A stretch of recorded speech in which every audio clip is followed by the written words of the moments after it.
Hello, brothers and sisters. Thank you for listening. Hope you like the background. It's not really there, it's just a virtual image. Anyway, this talk is going to be called The Real You, talking about our authentic self, which we all have. So let's just breathe out any tension like we always do and just relax.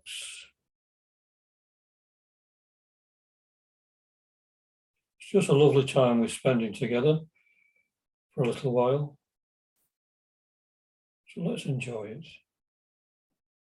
Breathe out any tension, just relax.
So, what are we in reality? What is reality even? Is the person that goes through our day-to-day lives the real being? Sadly, it is true that most people are the product of other people's thoughts and ideas.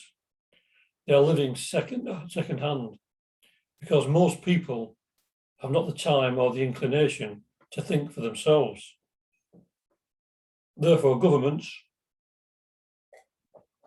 the media, and the education system direct them as how to live their lives and how they should view the world. So it is a false entity that is created, a mask that covers over the true self. Clouds that obscure the sunlight. We have to remove the mask if we are to discover who we are and disperse those clouds to see the sun at last and feel its healing rays.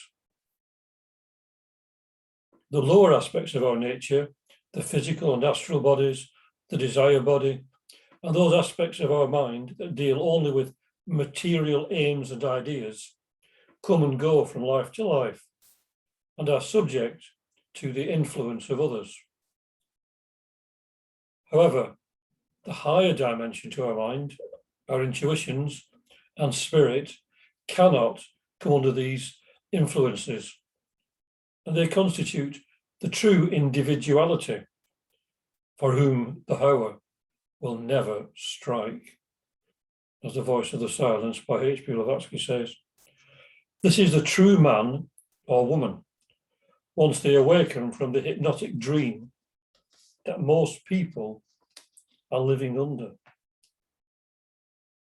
The society that we live in is a creation of the personal self, the mind that is obsessed with trivia, with all those things that are transient, that have no real value or meaning apart from the one that society creates for us to give us a false sense of permanence or reality. To free ourselves from all this, we have to find our authentic self. Remember, this is who we truly are. It is our genuine nature that has been suppressed and hidden by external influences. We can never understand spirituality fully by reading books or listening to lectures. We can only find the truth within.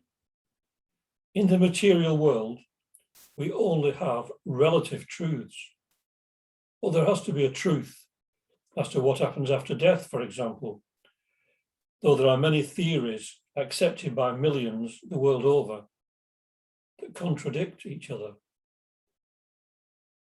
What that truth is, we will only discover when we go through the experience.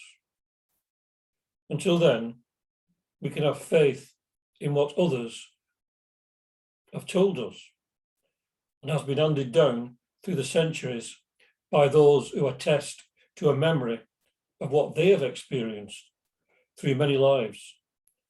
These people of an advanced nature have attuned themselves to their higher self and recovered their memory of these many lifetimes. As our true self emerges, we will find ourselves more and more at odds with the world in general.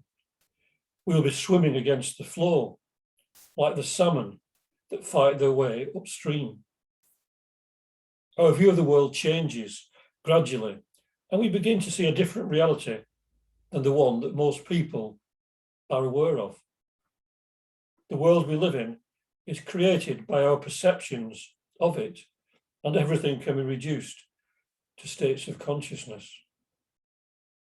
We create our own vision of the world around and within us. Once we settle in this new level of consciousness, we will become more and more centered and calm because we are finding our inner sanctuary, and society can have little effect on our state of mind because we act directly under the guidance of that higher self. So we live by the inspiration provided by our true nature. And what that is can hardly be known whilst we are in our present state. The only clues we can obtain are from the sacred scriptures of the world and from others who have entered that state. But we need actual experience to truly know for ourselves.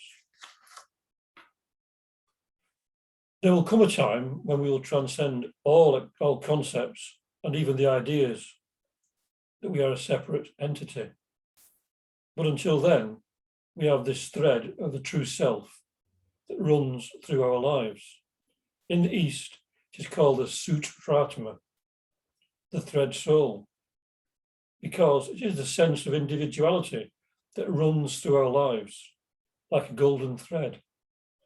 And our many personalities are strung upon it like pearls. It is said that beauty is in the eye of the beholder. Well, this depends upon which eye we are using. Some people find beauty in things that to others are repulsive and depress the soul. These are using materialistic vision that sees beauty in, let's say, machinery or ways of thought that are violent or even immoral. They are prisoners of their lower mind and emotions. The spiritual dimension to our being recognizes the beauty that elevates the soul and leads us towards an awakening to this real self. Music, art, poetry, literature, nature, meditation, sacred scripture, all can help with this process. They are signposts on the path. If they inspire us to look within and to develop an understanding of what it means to be a real human being, living under the aegis, the guidance of the higher self. That the world is obsessed by artificial intelligence at the moment proves that we as a society in general have moved away from the idea of the race of man and woman being inherently divine. So we allow soulless machines to control our lives, and we will slowly be rendered obsolete if we allow this to continue. The powers that we possess as truly human beings are infinite and have hardly been investigated by the majority of people. Instead, we are made to rely upon the limited powers of inanimate objects and the fact that we as spiritual beings are obscured.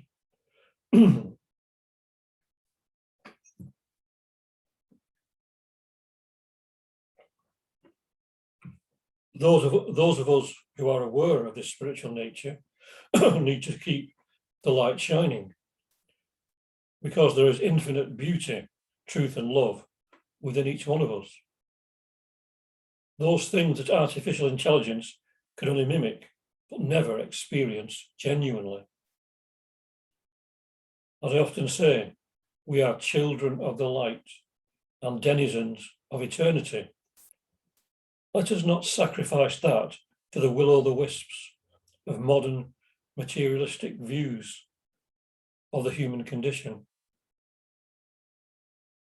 That the world is in such a state is due to this mistaken view of what we truly are and what it means to be human, and a misunderstanding of what we need to function in this world. We are being led away from our true self, led down the garden path, as they say, by those who have not a clue about the real meaning of being alive and would make us all walking corpses, the slaves of a virtual reality that in the end signifies nothing of lasting value. Of course, the very fact that I'm making this video on a Zoom is using this technology, so it is important and useful, but only if we control it, and it doesn't control us. We have to keep things in perspective. The world in itself is beautiful, but mankind tends to make it less so. When we step back and take stock of things, it seems very strange that society in general has become so cruel. There seems to be no time in history when there's not been some war or conflict in some part of the world or other. So why are human beings like this? The occult teaching tells us that when we reach the stage of humanity, we develop self-consciousness. And this seems to have been more of a curse than a blessing for many people, for most people. Humanity has created so many conflicting ideas and philosophies from the depths of its limited minds, confusing the teachings of those that have come to earth to try to awaken us to the spiritual side of our nature. Orthodox religion tends to obscure the truth instead of promoting it. People erect complicated barriers to what, in essence, is simple. Most of their goals are of a transient nature, with no thought of the spiritual. They prefer a few baubles from the busy marketplace of life to those things that are eternal and have real meaning. They cling on to life, what they think of as life, which is always precarious. We don't even know if we will be here tomorrow. Of course, if we have a wider view, death is ever a friend and a deliverer, if it occurs in the natural course of events.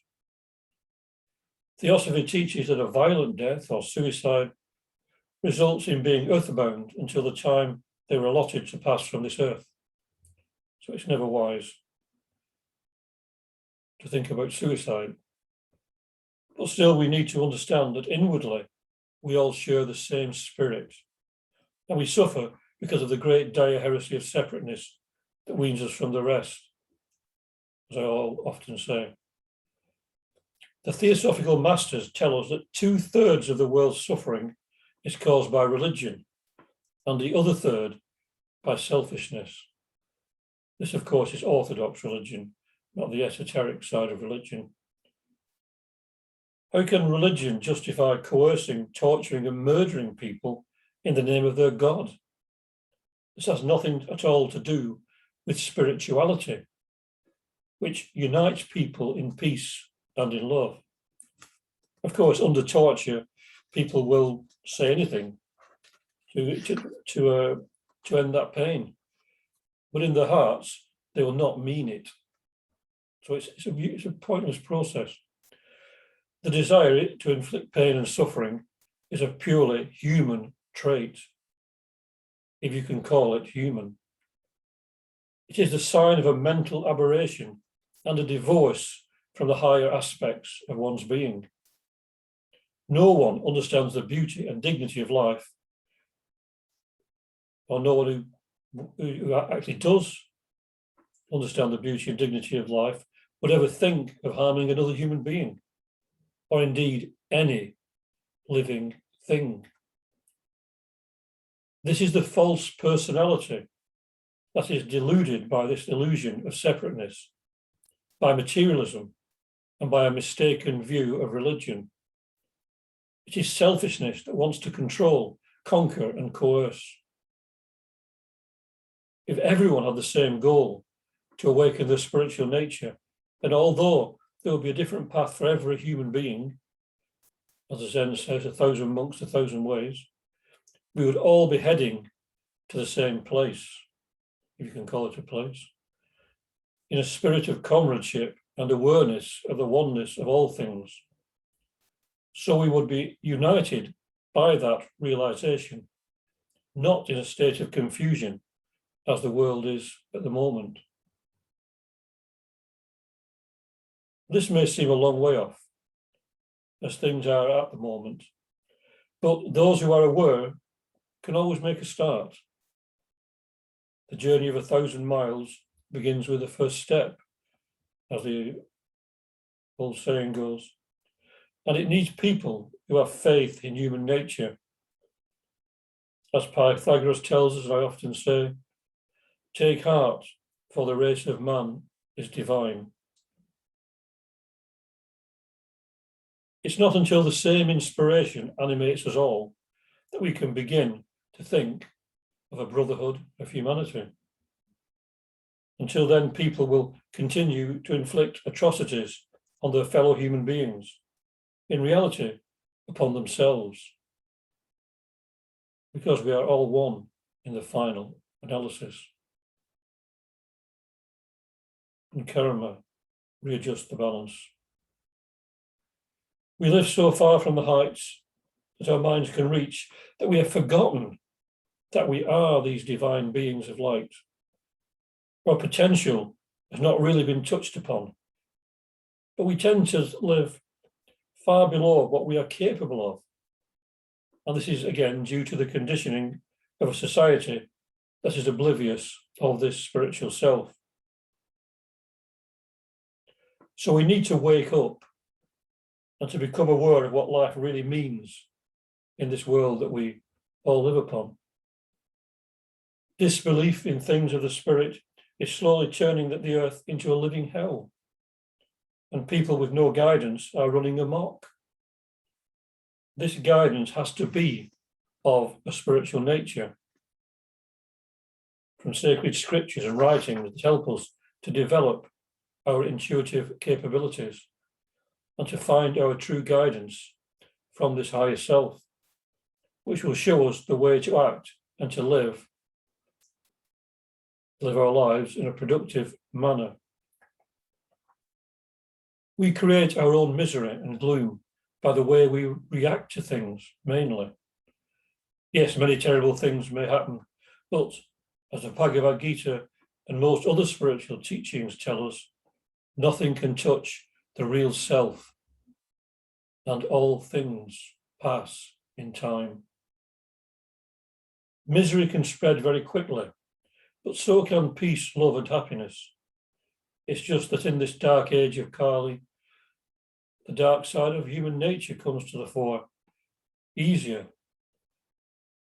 if we do not make efforts to develop our spiritual nature and to look upon our fellow human beings as divine and to love and respect all living things. So the task is to extract the real you from all the false views and concepts that society has made us accept through education and the media. I'm not decrying education, of course, in general, as many aspects of it are of use, but it needs to add a spiritual dimension to it and to make that the main focus of its attention, as in general this is totally left out and only the retentive faculties are developed. There are moves in schools to introduce meditation and other things, which is a positive move. Only a spiritually centered world will survive in the end.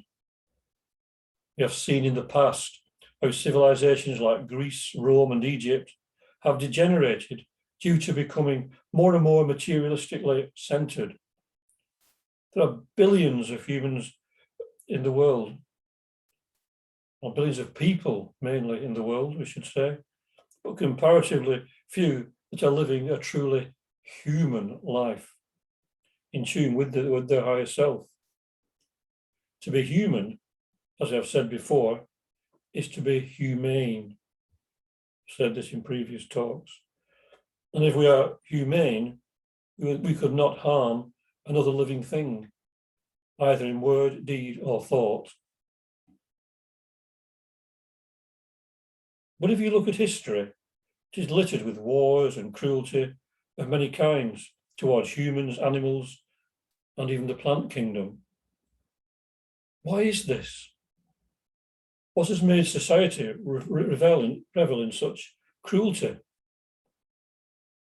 It just comes down to one thing: ignorance of the true self, the real you and me and everyone. What Jesus taught, when Jesus taught us to love one another, the message mainly fell on deaf ears. Well, Christianity in general has built its religion on the complete opposite in most cases. Though there are, of course, those who actually do live the Christ life and follow the teachings in the Sermon on the Mount. But they are in a minority. Buddha taught the same. And it is put into practice more frequently in that religion, generally. But there's still much to do to bring peace upon this earth. This is because, to a certain extent, religion has become materialistic too, following stale rituals and paying just lip service to the teachings. We are all one inwardly, despite the masks of personality that divide us. And in love, we can all come together and try to understand and live in the light of this oneness. Separateness is an illusion and a great heresy, as I've said. This is what the voice of the silence tells us. In these times, hope is very important to us, and the knowledge that all things good and bad pass in the end. But the spirit does not. It is eternal. And as the Bhagavad Gita says, nor I, nor thou, nor any one of these ever was not, nor ever will not be. Forever and forever afterwards, all that doth live, lives always. To man's frame, as there comes infancy and youth and age, so come their raisings up and layings down of other life abodes, which the wise know and fear not. This that irks thy sense life, thrilling to the elements, bringing thee heat and cold, joys, sorrow and joys. 'Tis brief and mutable. Bear with it, Prince, as the wise bear. The soul which is not moved, the soul that with a strong and constant calm takes sorrow and takes joy indifferently, lives in the life undying. That which is can never cease to be. That which is not will not exist. To see this truth of both is theirs who part essence from accident, substance from shadow, indestructible, learn thou. The life is spreading life through all. It cannot anywhere, by any means, be anywise diminished, stayed or changed. Never the Spirit was born, the Spirit shall cease to be never. Never was time it was not, end and beginning are dreams. Earthless and deathless and changeless remaineth the Spirit forever. Death hath not touched it at all, dead though the house of it seems. Who knoweth it, exhaustless, self-sustained, immortal, indestructible, as when one layeth his worn-out robes away, and taketh new ones, saith, these will I wear today. So putteth by the Spirit lightly its garb of flesh, and passeth to inherit a residence afresh. I say to thee, weapons reach not the life, flames burn it not, waters cannot overwhelm, nor dry winds wither it. Impenetrable, unentered, unassailed, unharmed, untouched, immortal, all arriving, stable, sure, invisible, ineffable, by word and thought uncompassed, ever all itself. Thus is the soul declared. So by following such guidance as this and trying as best we can to live it, we will be on the path that leads towards an awareness of our real self, beyond the illusions that distract and blind us to the truth of who we really are in essence. Thank you for listening. Om Shanti, Shanti, Shanti. Peace, peace, peace. Peace on earth and goodwill to all beings.